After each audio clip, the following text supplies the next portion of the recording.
Tonight on Joy News Prime, Food and Drugs Authority warns against consumption of fish washed ashore in the last few days and urges the public to report any suspected cases of the sale and possession of such fishes.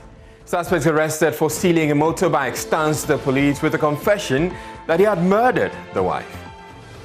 The club between 22 years further confessed to the police that he killed his wife, one Abigail Akosua, aged 20, out of misunderstanding that ensued between him and the wife.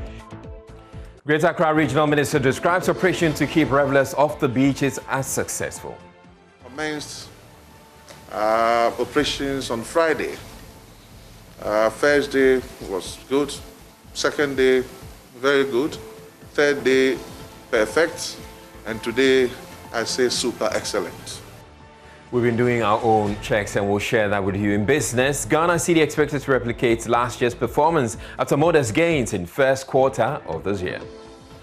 Speculative attack that the CEDI used to experience before October 2009 to a large extent has been brought under check from the forward sales strategy adopted. And over 300 children are getting knocked down to and from school. Here you have class 1 to 6 pupils dying. So a whole school stream is wiped off every year. That is how serious the situation looks. My name is Israel. Joy News Prime is coming to you live from our Fanafa studios at KWABENYA here in Accra on your digital terrestrial TV, because we're free to air, and also on DSTV channel 421 and GoTV channel 144. This is a home of independent, fearless, credible and impactful journalism. Do stay tuned in. The Food and Drugs Authority has cautioned the public against the sale and consumption of the fish that was washed ashore some beaches of the country in the last few days, as they could pose significant health and safety risks. It is not clear what may have caused the fishes to wash ashore, but the phenomenon created a spectacle that drew many indigents to the beaches, with reports indicating some of the fish were sold off. The FDA says it has collected samples for analysis. The authority says the public should report all suspected cases of the possession or sale of the washed ashore fishes. We'll be getting some updates from the FDA, but Joy News' Mamiesi Nyamichet Thompson reports on the fishes washed ashore. Fish seen in various sizes were scattered along the shore of the Osu beach. Some residents were seen gathering them, though skeptical about its wholesomeness. A resident who spoke to Joy News recounted what happened. I'll say we saw this yesterday around 10 a.m. But normally this used to happen seasonally. So we thought it's normal, as we know. But later we find out that it's not normal, because the number of fishes that are coming out and the way they are washing out from the sea is not normal. At that time, people have already collected some to market and other places consume it. We thought it will end, but this morning we realized it still continues. So we have to come and stop everybody from picking it. Chief fisherman for the area, Ni Tete Apo Jamloja VI, is worried consumers may no longer want to purchase their catch. Given that there was such clamor for this fish at the beach yesterday, it is possible it has already made its way onto the market. The Municipal Health Directorate and the Ghana Standards Authority are said to have taken samples for investigations. The Municipal Chief Executive of Clote Kole, Nia Ajay Teria, says the Assembly has taken some steps to ensure that people don't consume it. We are stopping people from taking the fish from here. We've gone on air to explain to the public. Also, we have our public address systems, vans going out to announce that if people bring fish into the townships, etc., to sell their cheap or whatever, they shouldn't be patronizing it because of this. But do you Right, joining us on Zoom now is Roderick Dade-Ejay, who's the Deputy CEO for the Food and Drugs Authority. We'll be speaking with him shortly, but this phenomenon also occurred somewhere in Axim, and Ina Thalia Kwanzaa joins us to tell us a bit more about what happened there. Hello, Ina. I want you to tell us what exactly happened in or at Axim, because it turns out that we had some dolphins washing up onto that shore. Yes, Israel. So yesterday around 12:30 at Bonre in the Nzima East municipality of the Western region, at one of the shores, particularly Bonre, they saw dolphins coming to the shore, about 60 of them. But this morning, when we got there, they said it's close to 300. And then for the residents there, they tell us that once in a while they see one dolphin and they do sell it out. But this time it became alarming and it caught the eye of the public because of the numbers which were coming out to the shore. At that moment, we saw pictures circulating on social media. So we went there this morning. Unfortunately, when we went there, the Fisheries Commission, together with the Food and Drugs Board Authority here in the Western region, with some allied agencies, were also there to ascertain it for themselves, because some of the residents there had already taken some of these dolphins to their house and sold some out already, even though opinion leaders say they had warned that they shouldn't take them because medically it has not been ascertained if they could eat it. But since they also had the notion that once in a while they see some around and they sell it, they felt it was good for consumption. So today, over there, the FDA had gone there to take from those who had still had it in their homes. And then they had also gone to inquire if they had sold it to people outside in Nzima East. If they could trace them, they could get them and then bury them, and started education with the community and then on radio that dolphins are not good for consumption. And so if anyone has it, they should bring it for them to bury. I was fortunate to meet the CPP chair, who said she was there yesterday during one of her own visits to the community. I had seen these dolphins. She purchased some at a price of 400 cedis because she was a bit skeptical that if she had left it there, the community members would have eaten, and she wasn't sure what was going to happen because for her, she knew that it was dangerous to consume the dolphins. To find out as a nation, as a people, is why were they coming out of the place? There has to be a reason. They were coming. It's not like someone even ruined them. They were rushing to the shore.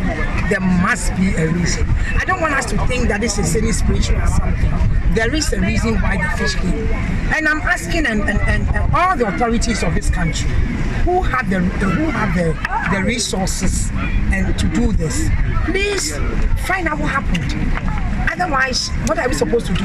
Indeed, the ones that died, if it's indeed the chemical spill that we are hearing, then what would have happened to the citizens here? I mean, the people of this place, if they are eating and consuming some of them, and then some of them were sold. We're talking about over 300 pieces. Over 300 pieces. This is not anything.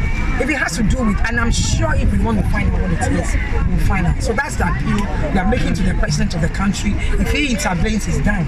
Because the authorities might not themselves get to do it. Somebody must make it happen. We've done our best. We pay so much money. We feel like we've done our best. And for me, that's it. I'm sad. But hey, what can we do? Right, so we go over now to the Deputy CEO of the Food and Drugs Authority, Roderick Dade-Ejay. Thank you very much for joining us. Now, you've heard what actually transpired at Axim. How similar, or is there any connection between the two incidents, the one here in Greater Accra and the one at Axim? Yeah, I believe obviously there will be a connection. I mean, it's not something that is normal. I remember talking to our regional officers. So far, what we know is that it's along the Accra coastal line. Surprisingly, when it reached Cape Coast area, it jumped. We don't seem to have those kinds of reports. Then it's reoccurring in the Western region. So I think whatever we see happening is something bigger than what we see. And I believe that the Fisheries Department in due time would be able to come up with the right reasons. Were there any dolphins in Greater Accra, on the beaches at Greater Accra? Well, I mean, so far as I have seen, because I was at the beach myself to observe what was happening, we didn't see something like this. In fact, even some are saying dolphins, some are saying a blue-nosed whale.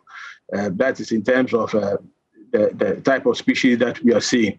But so far, we haven't seen within this sector, that's Accra, this one.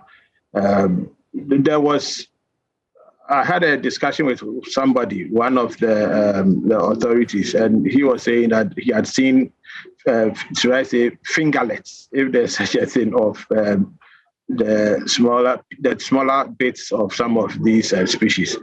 But for me, I think the whole thing is not normal, as you see, especially it's different species of fish that you saw coming. Why aren't we seeing sharks? Why aren't we? But you are seeing other types of. So I'm sure there must be some biology behind whatever is going on, and I believe that in due course, the fisheries department would come up with the reasons. All right. We also got the notice from you, the FDA, that the public should not consume these fishes. What is it that you're picking up? All right, okay. Normally, when we talk about food registration or when we are dealing with food, we know what we call food hazards. There may be three forms of it: the physical hazard, the chemical hazard, or a biological hazard. And sometimes you could even rate food allergens probably as a fourth hazard if you don't look at it as a chemical hazard. So these things, when they occur in food, makes it dangerous to consume. So you'd never know what has happened to have these species all just coming in. In fact, we have what we call zoonosis, diseases that affect animals that may transmit straight into man. You see COVID and its problems that is brought to us. Some think that it came from what we call wet markets. So you want to err on the side of caution. If you cannot explain a certain phenomenon, the best would be not to touch that food source. And in any case, human beings as it is, we kill what we want to eat. To have the opportunity to say that, okay, this was a healthy animal before. Now this thing comes in dead. So why you would even want to pick it? I think if you see a goat dead by the roadside, normally you wouldn't get people just going to pick it up. So why would you want to go pick something that is coming straight from the sea? That you see that this animal is in obvious pain. They are writhing on the surface. They are dying, and you think it's okay to pick to it. I think that's another level we bring have to come. So we want to prevent Ghanaians from doing that. From the indications, it appears, at least from what we're hearing in Exim,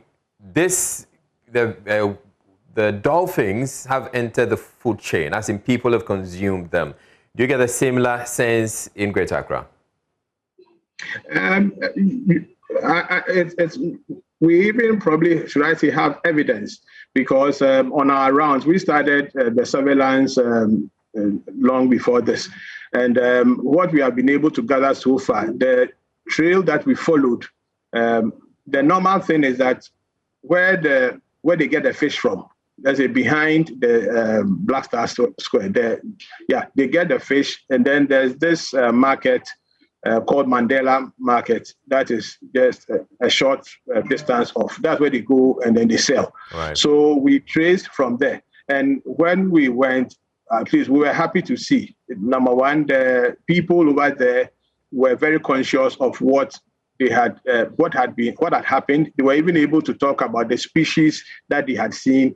And what we saw on the market, we were able to examine, look at their gills. It was red, it was fresh, the smell was characteristic. So the inspection that we did on the spot was okay. And then they had been, they got them through hook, that is a hook and line. So you could see the marks. So these were not something that had been harvested, should I say, by net. So it was something different. They were fresh. It was a different catch. It was not part of what we are seeing. All right. So that's what's being sold at the Mandela market. But could there be the possibility that some of that that was caught from the beaches went straight to people's homes and into people's kitchens? You are right. I mean, on following up, because we didn't only stop at the market, we actually also went into homes. And that's where you can see that sometimes people are a bit difficult, because some did bear testimony that when it came, they saw the fishes coming in. Some of them picked some, and they had actually consumed them. Whilst others too said, well, they had a few pieces, and we asked that then they should surrender them, because we want to ensure that we get rid of them. And more or less, they then started changing their story that, oh, well, what it is, it's not true, and that kind of thing. So we continued, and we came across a place where somebody had actually prepared. We know more money. The person had actually prepared and was drying, but when we got there, there was no owner. So we just had to put everything together, and then we had to discard it and bury it. So and then we continued. So we're doing education, going on along. Some even told their stories that yes, they had heard it, and they are hoping that when they hear the reports of tests that we do, if it's okay, then they would want to consume it. And we said, no, we don't think this is a good thing for you. You need to surrender it. So we've been doing it educational. We've been letting them understand what it is to take in something which you do not know what it could do to you. And it's been working. We have gone to the places where they smoke the fish, because like you said, if somebody took dolphin and then they cut it, you can bet one of the things that they will go to do will be to try to smoke it so that they will go and sell. So we have cautioned, done education on the radios, just as we are doing right now, that please, if you see someone selling something that, let's say smoked fish, that is unusually cheaper than what it is, if you can break a piece, you can smell it, and you get these signs, a bad smell, please make sure that you don't patronize it and you draw our attention. So we are continuing, and tomorrow we'll continue with it. It's not only in Greater Accra, it's in our regional office along the coast for Western region, for Volta region, and for the Central region. The officers are on high alert. It's a good report we had from Central region. They don't seem to have this phenomenon so far with the places that our officers have visited. We've seen pictures coming from those places, and this phenomenon has not happened there, and we are grateful to God for that. All right, so what would you advise those who may have consumed it? What should they be looking out for just in case something goes wrong health-wise?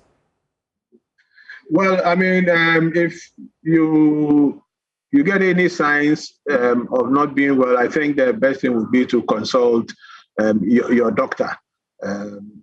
It's imperative. If you see something, maybe there are so many things that possibly could happen. It will depend on the type of hazard that exists in the product. But what we just advise is that if you have any challenges with health, please visit your health practitioner. That's what we would advise.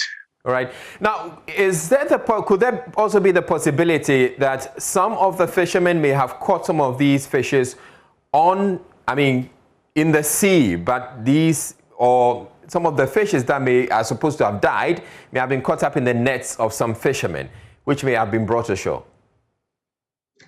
It could be possible. But it's amazing. Some of the interviews that we have with the fishermen, they are that experienced, and they do know their trade, because they do know. Normally, if you're trying to catch a fish, you throw out your net, usually they may be dragging the net on the seabed and pulling it along.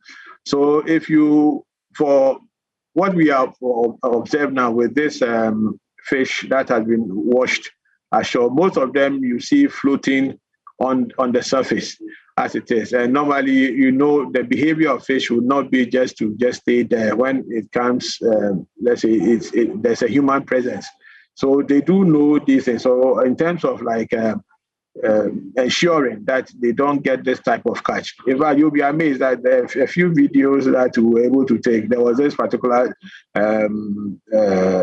fisherman who was able to just on the top of the head name the local name, just name the different type of fishes that they had seen. So they are very experienced. Our fishermen, they are very experienced. All right. All right, thank you very much for making time to speak with us. You're watching Joy News Prime, and we're taking a break. We're bringing you more. Do stay tuned.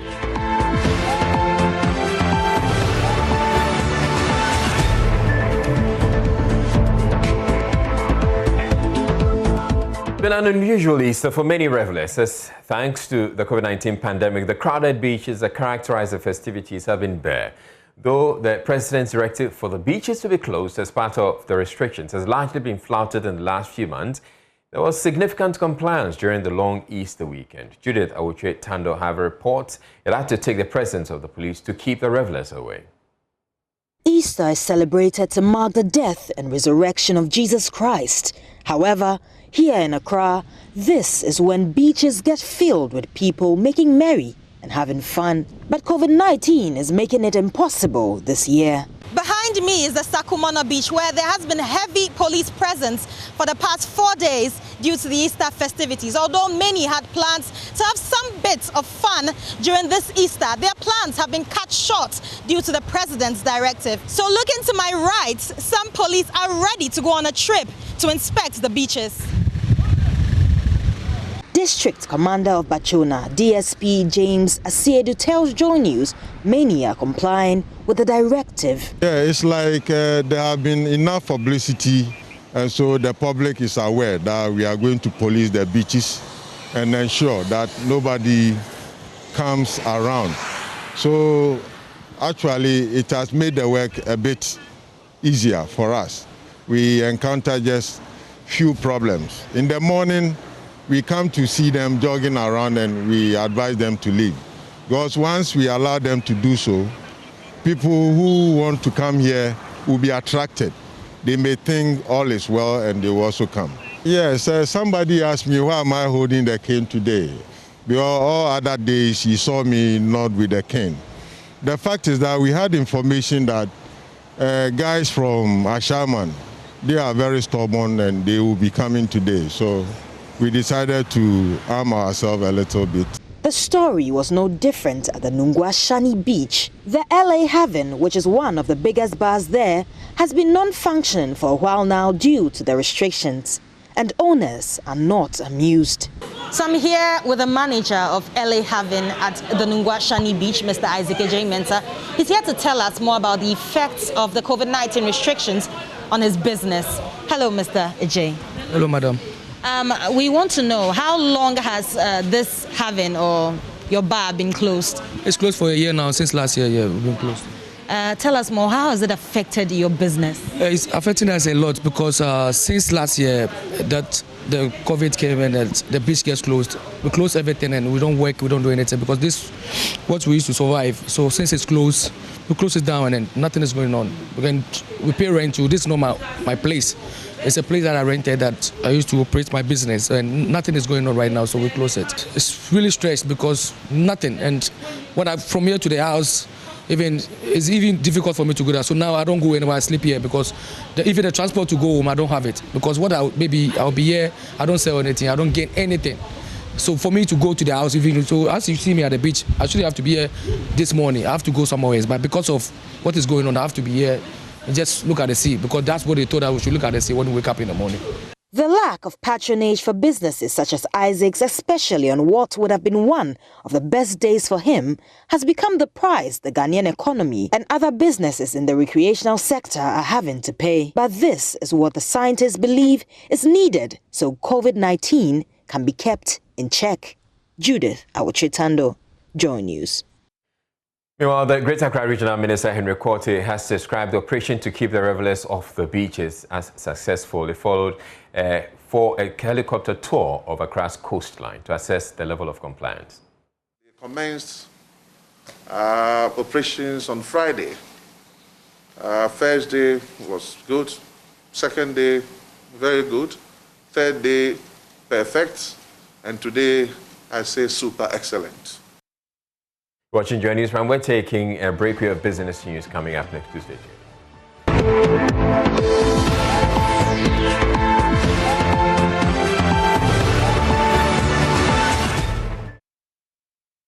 Hi everyone, time to bring you some business news. My name is Daryl Kwao. The Ghana cedi is expected to replicate last year's performance in 2021. The cedi ended the first quarter of this year with a modest 0.6 percentage points appreciation against the US dollar and is the best performing currency in Africa.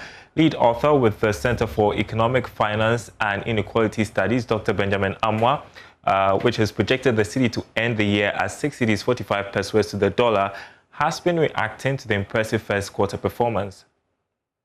We will say that, again, it's back to the strategy that was adopted by Bank of Ghana. You know, the forward auction strategy is really working for the central bank. Why? Because this time around, the central bank requests that treasurers present planned purchase of dollars ahead of time, and the central bank makes these dollars available. So the speculative attack that the cedi used to experience before October 2009, to a large extent, has been relatively brought under check from the forward sales strategy adopted. So basically for now, we say that is what is contributing to this wonderful performance of the Ghana cedi. So Cephas, your organization, predicted that the cedi would end the year at 6 cedis 45 pesos to the dollar based on your concerns about our strategies for economic rebound post-COVID-19. Now, the budget has been read, and based on the outcomes you're seeing now, would you want to review that projection? Okay, thank you very much. Our forecast was based on the cedi's performance for the past 25 years. And if you are forecasting, you don't use one period behavior to forecast. You need to observe the phenomenon you want to forecast over a long period and then come with a projection. Right. This current behavior of the cedi is something we are witnessing a little bit under 1 year, or maximum, let's say 1.5 years. So if you plug that into your long series of observation, you will not succeed in having any dramatic change in the phenomenon you want to forecast. Unless you have enough observation from the current strategy, then we can be getting closer to what is happening. So your answer to your question is that our forecast was based on the past 25 years performance of the cedi. We continue to monitor how the cedi fares and will report the outcomes subsequently. Now, a former Oxford University professor of accounting and management practice, Dr. Noel Tego, says Ghana needs its banking sector to team up with other countries to fully benefit from the Continental Free Trade Agreement. Odilia Ntiamwa engaged Dr. Tego, who projects Ghana will become a subsidiary hub for many multinationals. We have to be coordinating infrastructure development. It's like technology. When you have technology and you're working with partners in terms of technology, you normally have a technology roadmap where you're informing people of what you need and so on. But this is the case where a lot of African countries do not own their own infrastructural development and keenly depend on other countries for this.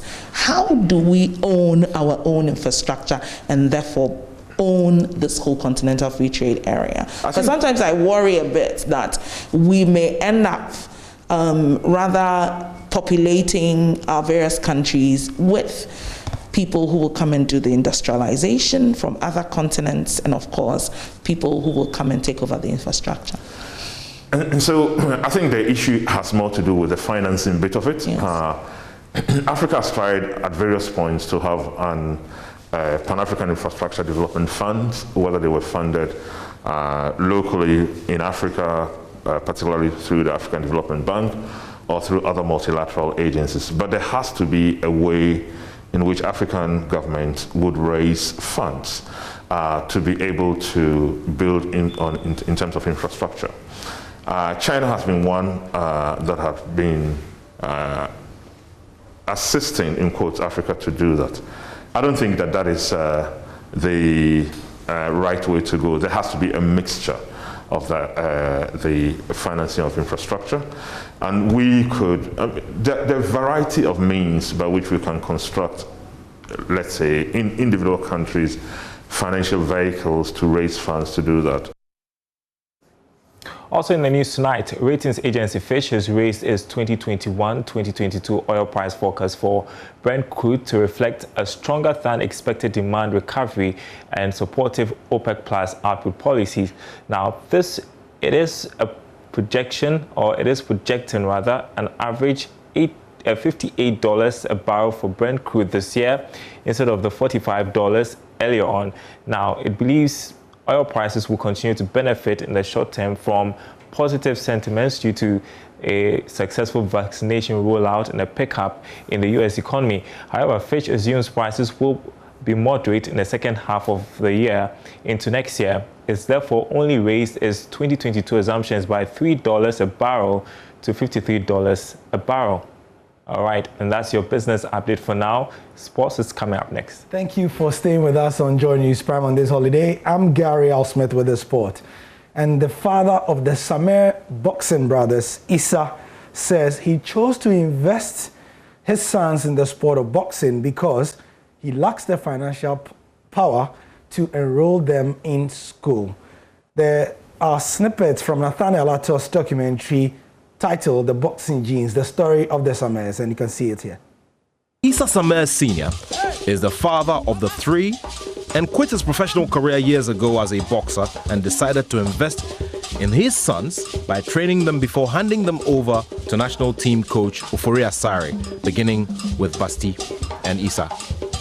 I appreciate what is going on and I'm very, very happy. It's not easy for those things to happen, but sometimes when you are working hard, things like that can happen on your way.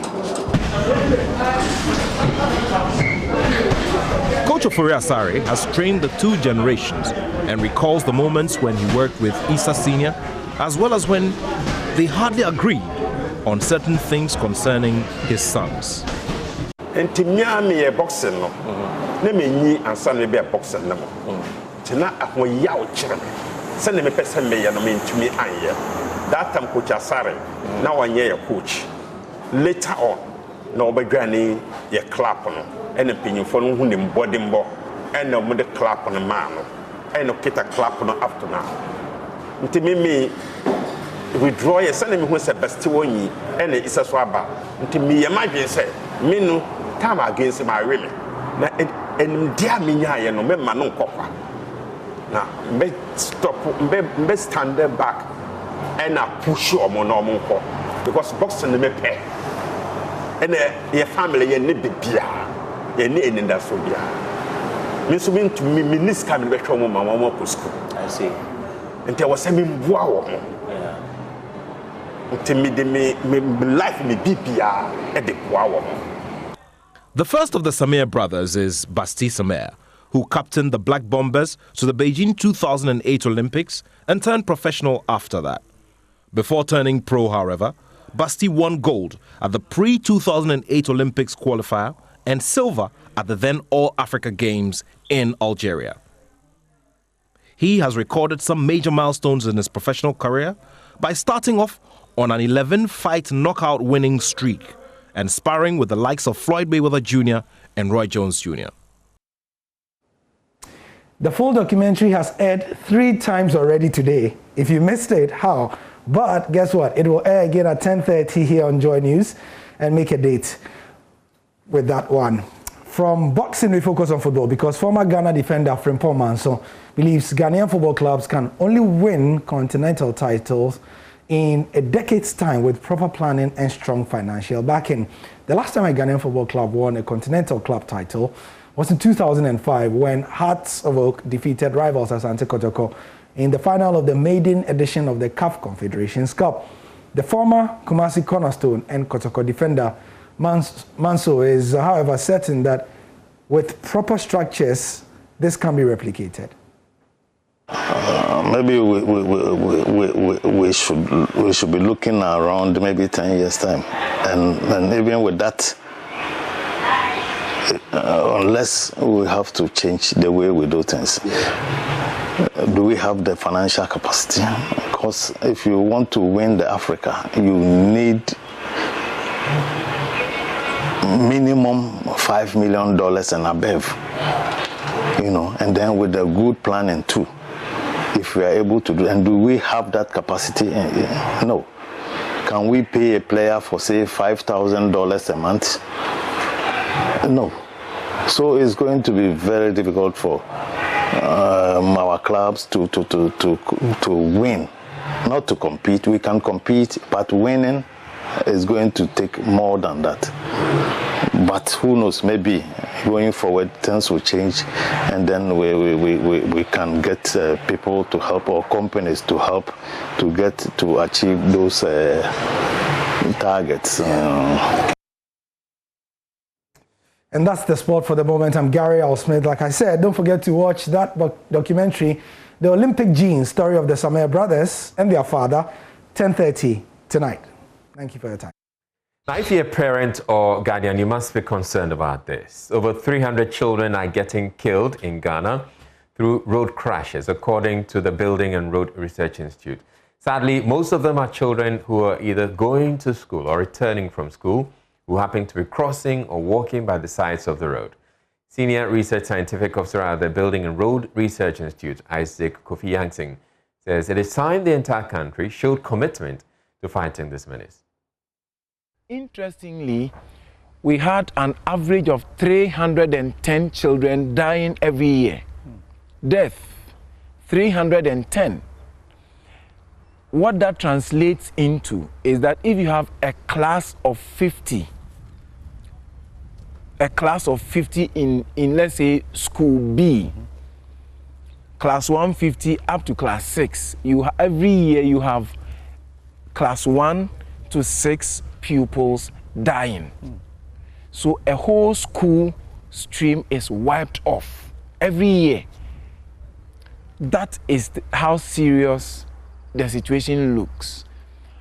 Now, when it comes to policy making, I'm aware that before the recent educational reforms, the Ghana Education Service had in the syllabus of primary schools some form of road safety education.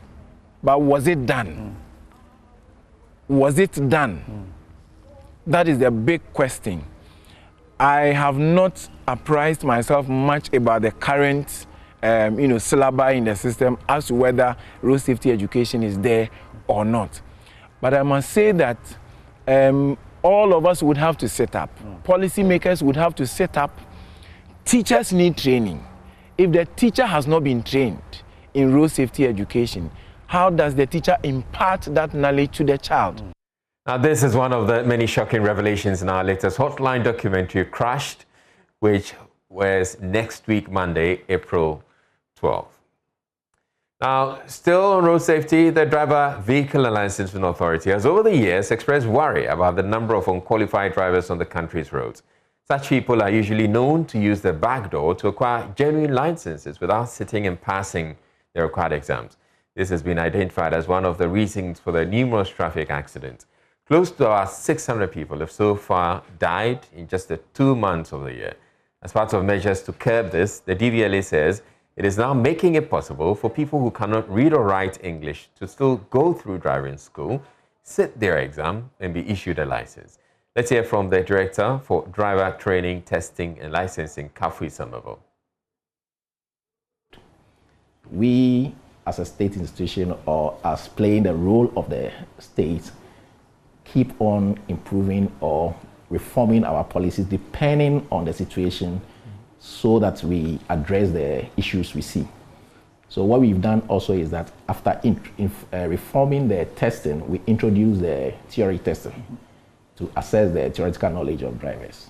Now, we looked at the test and we have said that after some time, there are people still out there who, it's not that they don't want to take the test, but because the test is administered in English, that is a barrier to them.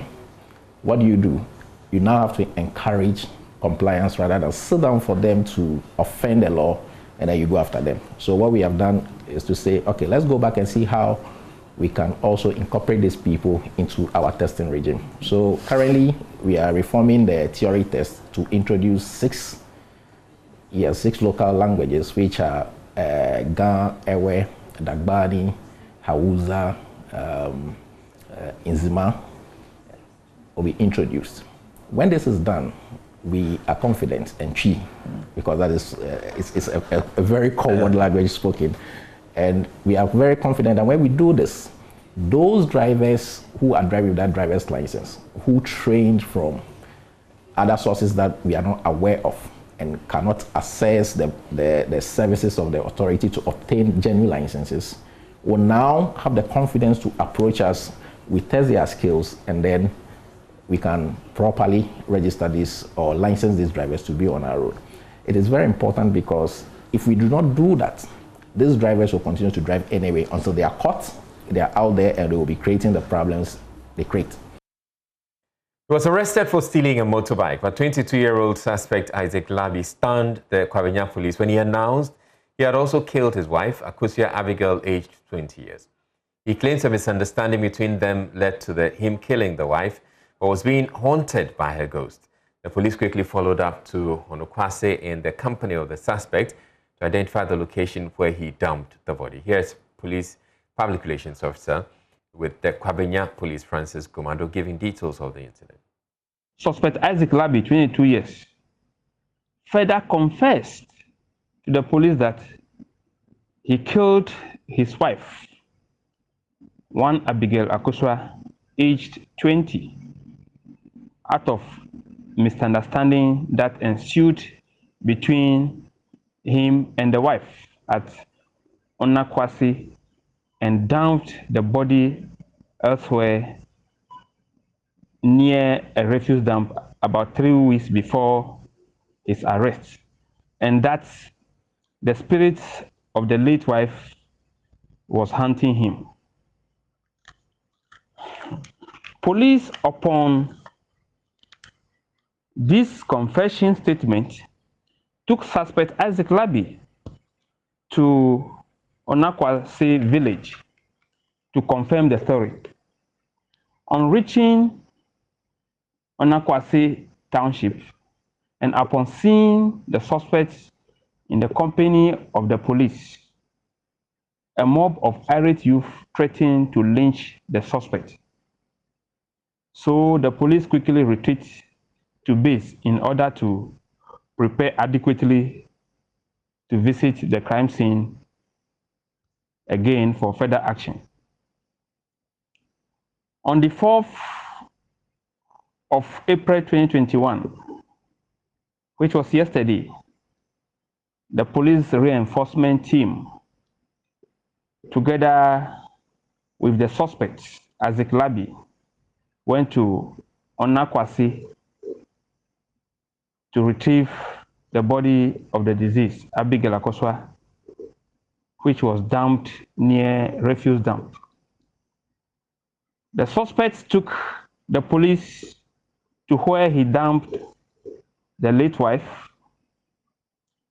and the body has since been discovered, conveyed, and deposited at the police hospital mortuary for preservation, awaiting autopsy.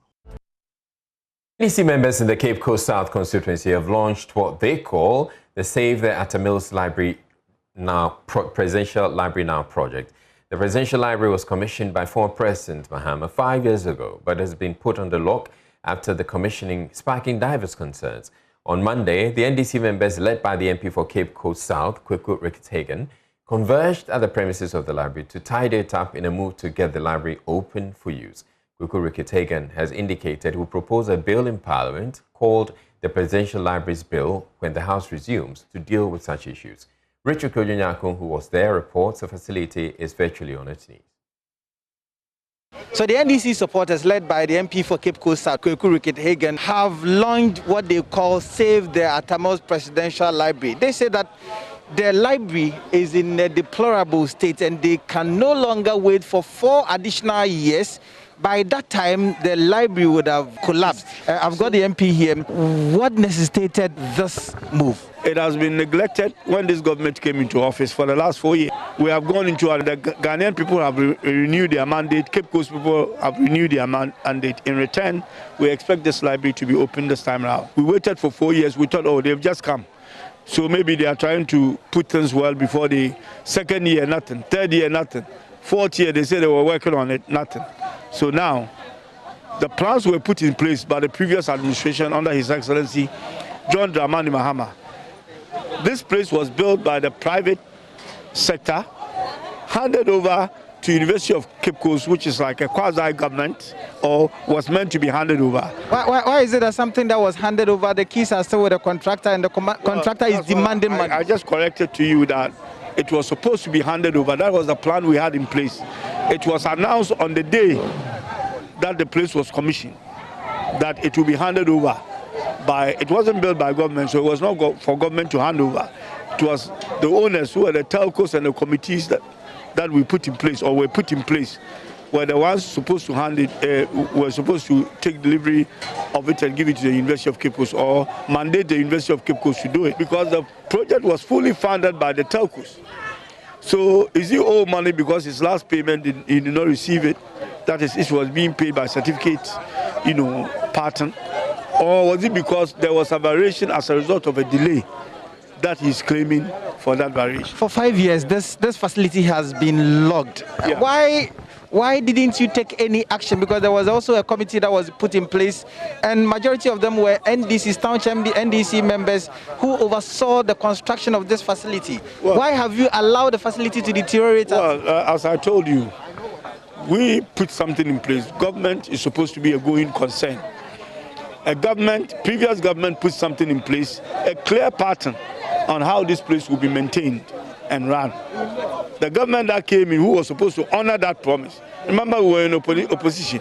If President Mahama had said that he was going to use state resources to do maintenance here, he was not in a position to do it because he was an ex-president. So, but we are talking about the office of the president, not the person. The former regional minister said that they didn't come to meet anything in the handing over notes. Well, that suggested that this thing should be... To be honest with you, the regional minister who is now outgoing or gone, I don't think he even read the handing over notes that was handed over to him when he was in office for all the 4 years that he was there. I don't think he read it. Because he had made several comments, not only about this place, Commando Sugar Factory and other places, which clearly tells me that what is in the handing notes, he probably never opened it.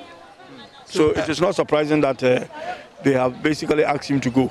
I want to introduce a bill basically called the Presidential Libraries Bill, which if I'm able to get my argument and I get the support from my colleagues through, will become an act. What that is basically is that ex-president or sitting president will be encouraged to build a presidential library when they leave office. That an ex-president can build a presidential library through private foundation or private institutions or resources. Then the law is clear. If the president is collecting money purposely for his presidential library, that president can do that. And we hope that something fruitful would come out of this. From the Atamos Presidential Library, my name is Richard Kojunyako for Joy News. A new arts exhibition is opened in Accra. Vivon, the African-themed exhibition, is encouraging art lovers to come out and enjoy the pieces of art on display as a way of overcoming the challenges endured under the coronavirus pandemic. Joy News' Justice Bedu was there.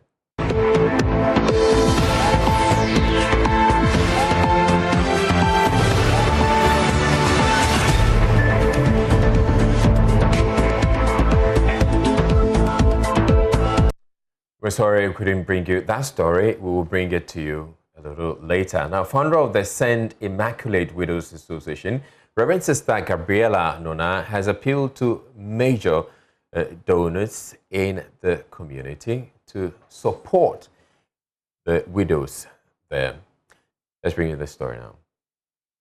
Founder of the St. Immaculate Widows Association, Reverend Sister Gabriela Nona, paints a mental picture of the squalid and inhumane treatment women go through in the female enclave after the loss of their husbands.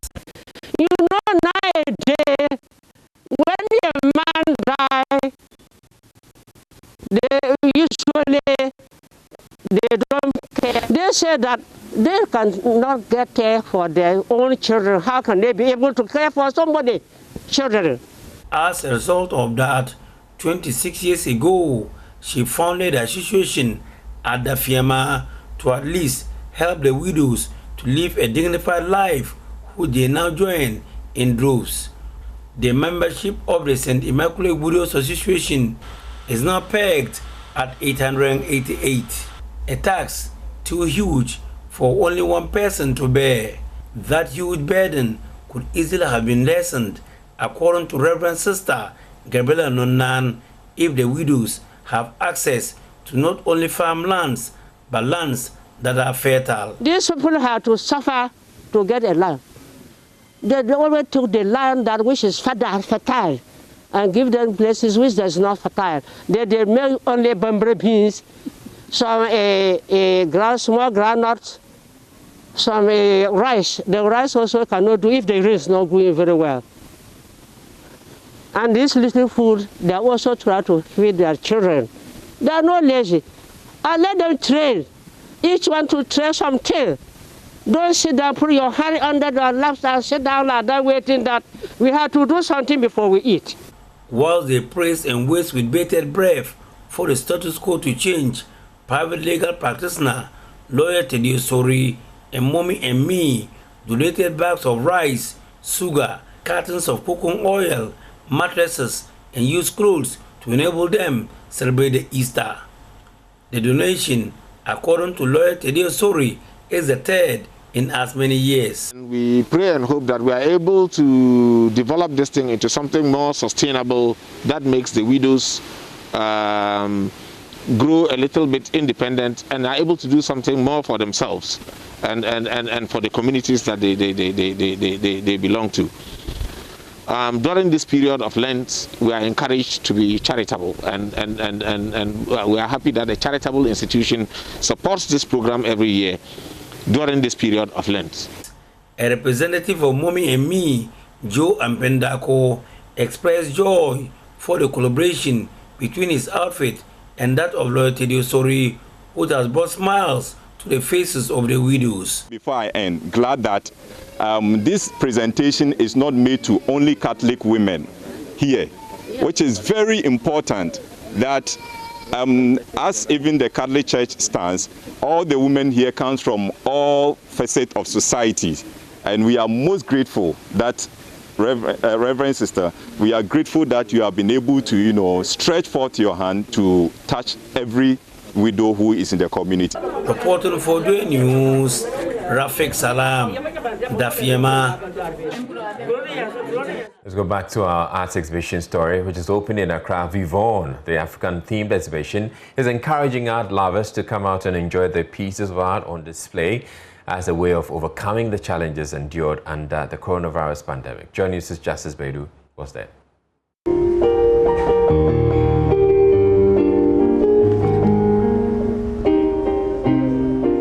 Sound of the organ and the piano. Tunes from the all-time classic Welcome Home by legendary Ghanaian band Osi Bisa. And here, inside the serene gardens of the Labadi Beach Hotel, welcoming people to Vivon.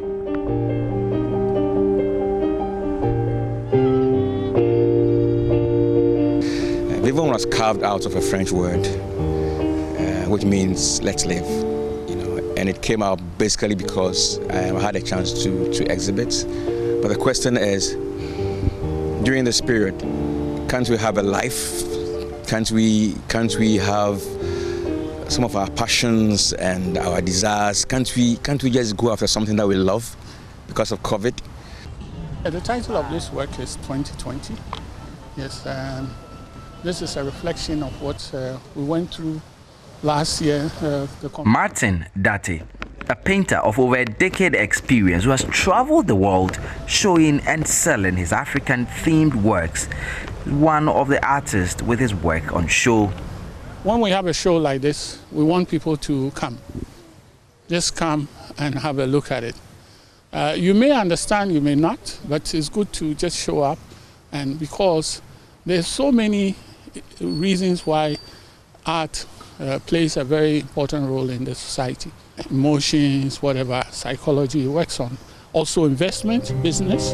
This exhibition has attracted people from far and near. Many are here to take in the beauty that it beholds. And this, coming at a time when the world is drowned in a pandemic, seems like a therapy coming at its best times. Oh my God, so far I can say I really love what I'm seeing. I love women. I love women empowerment. So seeing a woman in a piece of art, you know, it made me happy.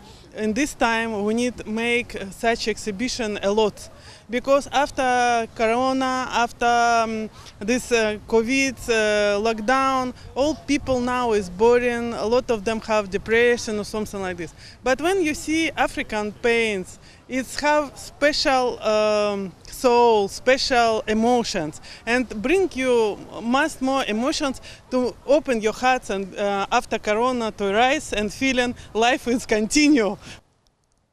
One of the things that I've always wanted to encourage is for our corporate community to look into investing in art and our artists.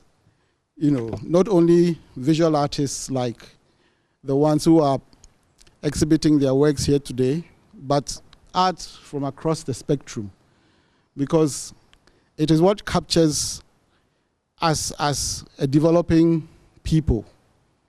I declare Vivant open, and let's live and enjoy the art here this afternoon. The Vivant exhibition is on for a week, and lovers of the art are being called to come have a look and feel of it. Justice Bedu, Joy News, Labadi, Accra.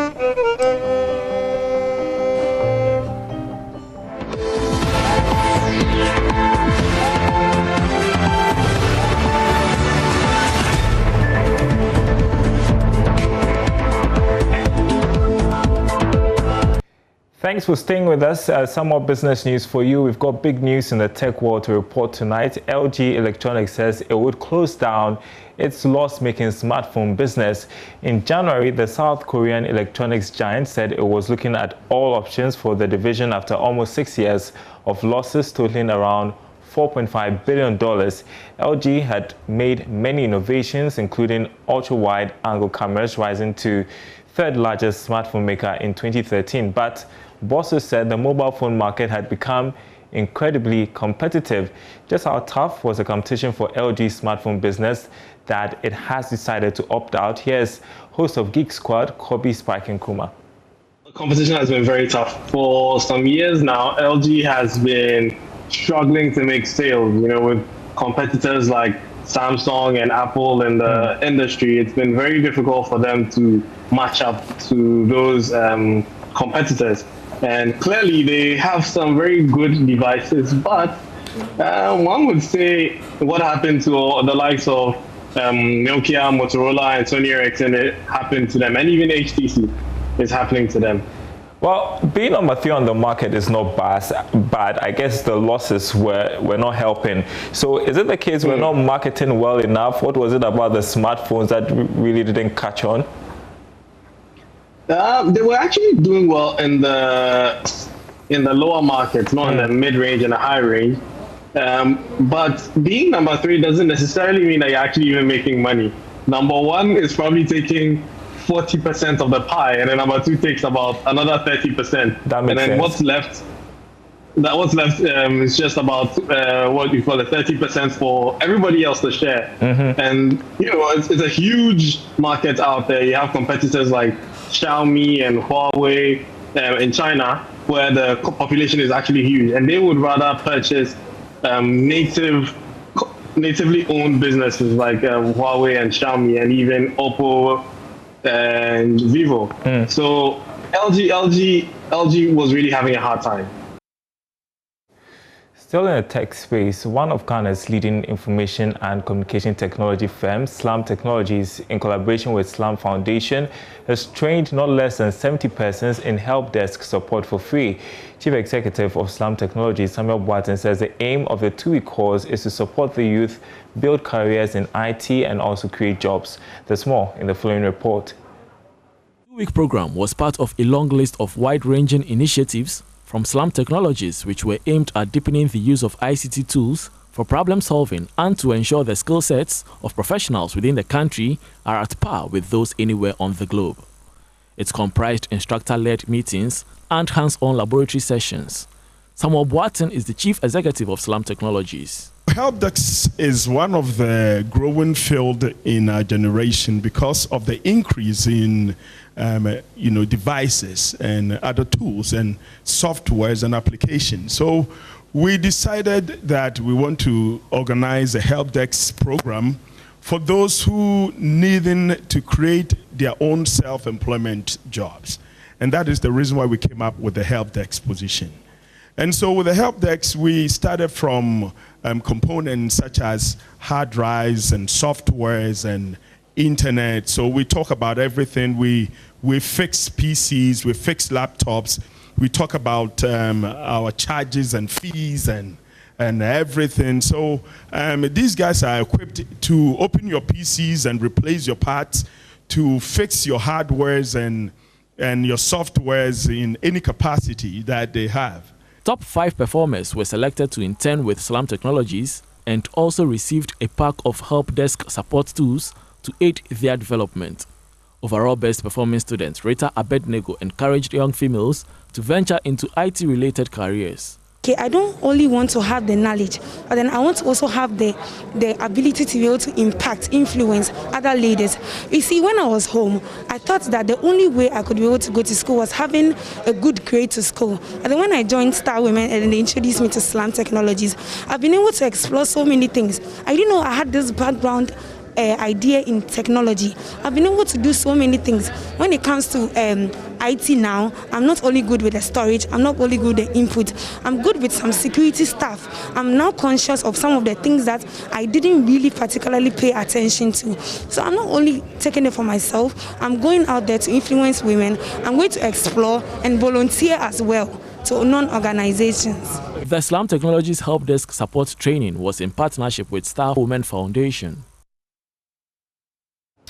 Players in the poultry industry have been schooled on various issues to position them for bigger opportunities going forward. Now, this was why kind courtesy the United States Department of Agriculture under the Ghana Poultry Project. The business bootcamp also afforded them opportunity to secure some grants to invest in their businesses.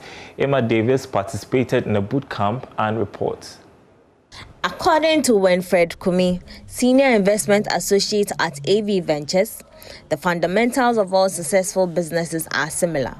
He further explained some key points to ensuring the success of poultry business. The fundamentals of all successful businesses are similar. Whether big or small, if you would succeed, you would invariably need to respect the principles of doing business. There are 2 major sources of finance, and these are based on the life cycle of the business that you are involved in. The first would be equity, which some people will refer to as shares, or your ownership within the business. And then the second is debt, which is essentially borrowing money from an individual or a corporate entity under specific terms over a specific period of time. So the types of investors that would likely be interested in a growth stage business would be 1, a strategic investor. There are also private equity firms. The last category I'll speak about under the growth will be commercial banks. Dr. Kojo Tufo, Deputy Director of Research and Consultancy at the University of Professional Studies, Accra, says marketing is key in every business and poultry is no exception. Hence, his decision to volunteer in training the mentees to having a business mind. I got involved in the Ghana Poultry Project basically to help each cohort that the Ghana Poultry Project selects for a training. And my main function is to help them in developing the business plan, to have the ideas they have. The value chain of poultry is large, and so the cohorts or the individuals will decide on which aspect of the value chain they want to concentrate on. There are those that want to rear the birds, there are those that want to sell eggs, there are those that want to go into other aspects of feeding and all that, other aspects of the poultry value chain. And so my main function, my role in the Ghana Poultry Project is to train them to have a business mind. Meanwhile, Karen Deboa, Chief of Party of the Ghana Poultry Project, has encouraged the mentees not to give up when it gets difficult because every business faces challenges. As far as I know, from each aspect in the value chain, you heard about it, you've seen it, so there are different opportunities within the value chain. Be like what has been said already, be innovative. And that's your business update tonight. My name is Daryl Kwao. More news on our website, myjoyonline.com/business.